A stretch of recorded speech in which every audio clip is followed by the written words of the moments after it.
Nama saya Stella Siti Aisyah, pembicara dalam tugas kelompok Bahasa Indonesia kelas 12 RPL 2. Video ini kami tujukan untuk memenuhi nilai tugas praktik Bahasa Indonesia, yaitu melakukan resensi buku fiksi oleh Bu Devita Nia Wulandari. Di sini kami menggunakan novel Hafalan Sholat Delisa sebagai objek resensi kami yang berjudul Mengulas Kembali Tragedi Tsunami Aceh tahun 2004 melalui novel Hafalan Sholat Delisa.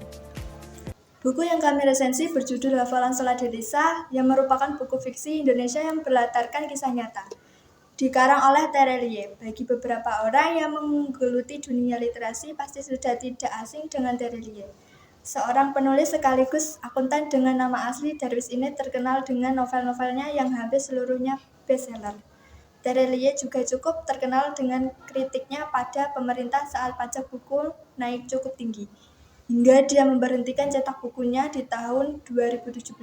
Terelie debut di dunia penulisan pertama kali melalui novel Delisa yang memiliki halaman sekitar 270 lembar.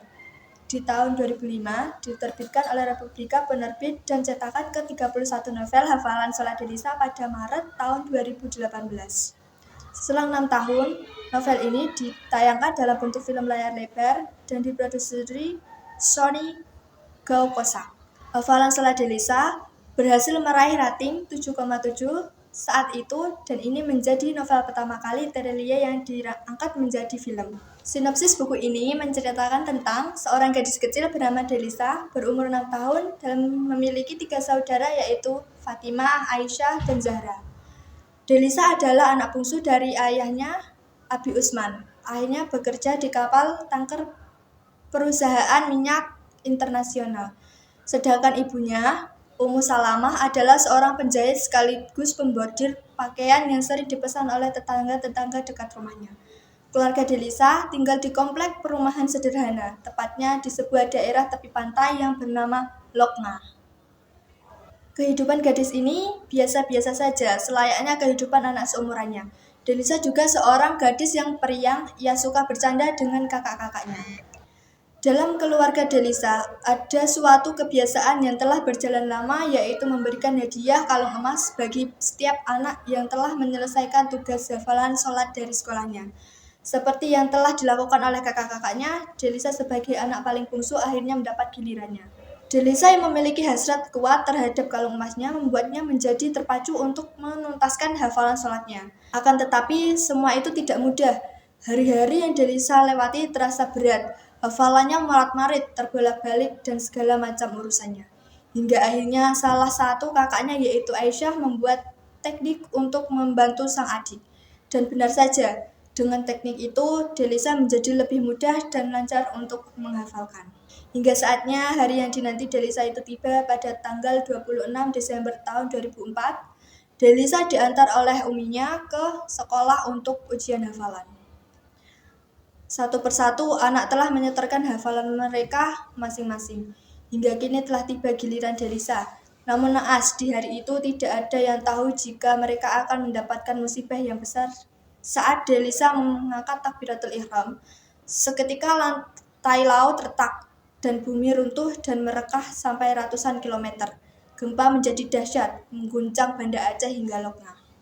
Delisa yang terkena pecahan kaca vas bunga tak menghiraukannya, dan tetapi berusaha meneruskan bacaan sholatnya. Sementara itu, gelombang tsunami naik dengan cepat. Lautan menggulung dan menyapu bibir pantai hingga Lokna. Saat Delisa mengangkat takbir untuk bersujud, air menerabus ke sekolahannya. Delisa terseret air. Terhantam berbagai benda yang ada, luka dan lebam ada di sana-sini. Hal itu menjadi sejarah salah satu musibah terbesar, menjadi sejarah kelam untuk bumi pertiwi. Kelebihan dari novel ini yaitu alur film yang teratur membuat film ini mudah dipahami berbagai kalangan layaknya novelnya sendiri. Mengusung tema religi yang mengajarkan keteguhan, Delisa dalam menghafalkan bacaan sholat di saat tsunami. Walaupun ibunya sudah panik memanggil namanya dari bilik jendela, dan orang-orang dewasa meneriaki putra-putrinya untuk segera keluar, Delisa tetap tak bergeming, seakan-akan khusyuk dengan hafalan sholatnya.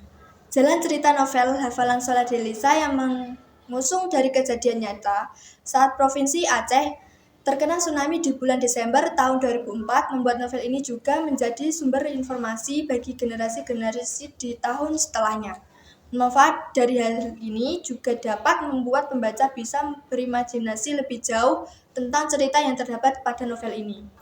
Di balik keunggulan dari novel ini juga terdapat kekurangan dalam buku ini, yaitu tidak adanya daftar isi di halaman pertama buku. Dalam buku ini juga terdapat beberapa kata daerah yang sulit dipahami dan juga terdapat selipan ayat Al-Quran yang mungkin saja membuat beberapa orang merasa tidak nyaman. Buku ini juga mempunyai catatan kaki berisi komentar penulis yang berlebihan cenderung mengganggu.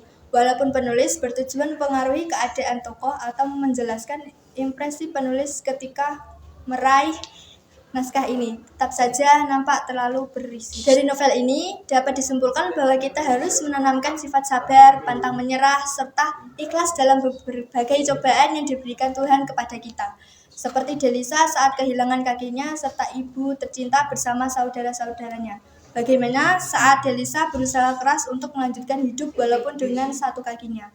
Membuat kita yang hidup tanpa kekurangan satupun, yang selalu mengeluh akan semua hal, terlihat mengenaskan. Sekian resensi novel Hafalan Salat Delisa. Jika terdapat kesalahan dalam ucapan maupun kata, saya memohon maaf dan terima kasih yang sudah mendengarkan hingga akhir. Saya tutup dengan ucapan wassalamualaikum warahmatullahi wabarakatuh.